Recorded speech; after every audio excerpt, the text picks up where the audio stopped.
రైతులకు నమస్కారం అండి.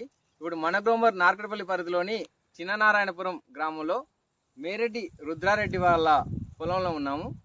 సారు ప్రతి సంవత్సరం ఒక 5 ఎకరాల పొలం, ఒక 2 ఎకరాల నిమ్మ తోట ఉన్నది.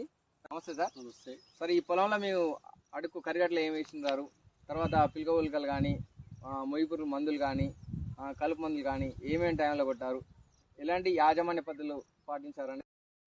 విత్తనం వేసిన 26 రోజుల నుంచి 28 రోజుల లోపు మేము విత్తడం జరిగింది నారును. దాంట్లో జింకు మన 28 వేయటం జరిగింది, జింకు చమత్కార్ వేయటం జరిగింది, F20 వేయటం జరిగింది. ఆ తర్వాత నాటు పెట్టిన 18 డేస్కి మళ్ళీ దాని పిల్క గుల్కలు వేపేయటం జరిగింది. మనసాల పిల్క గుల్క వేయటం జరిగింది. అప్పుడు గ్రోత్ బాగా వచ్చింది. తర్వాత ఇమ్మీడియట్గా కలుపు మందు దాన్ని వాడటం జరిగింది. ఆ తర్వాత 1 వీక్ గ్యాప్ వదిలి ఇది ప్రతిదీ కూడా మన గ్రోమోరు వారి ఉత్పత్తులే వాడినాము. ఇందులో గ్రోమోరు తప్ప మేము వేరేది ఏమి వాడలేదు ఈ రోజు వరకు కూడా.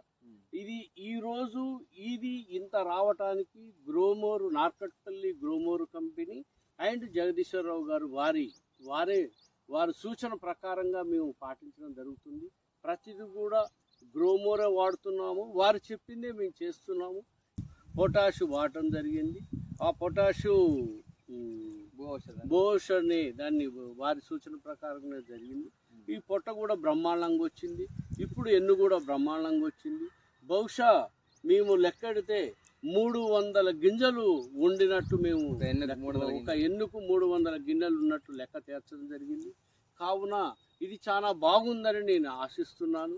ఇక ముందు కూడా మన వాళ్ళు ఈ రైతులు పర్టికులర్గా రైతులు గ్రోమోర్ కంపెనీ వాడితే ఇన్ ఫ్యూచర్ కూడా బాగుంటుందని నా విన్నపం. కావున దయచేసి నాలాగా అందరూ కూడా పంట పండించాలని, నాలాగనే ఈ రకంగా తీసుకోవాలని, అందరూ గ్రోమోర్ కంపెనీ వాడాలని నేను కోరుకుంటూ సెలవు తీసుకుంటాను. ధన్యవాదాలు.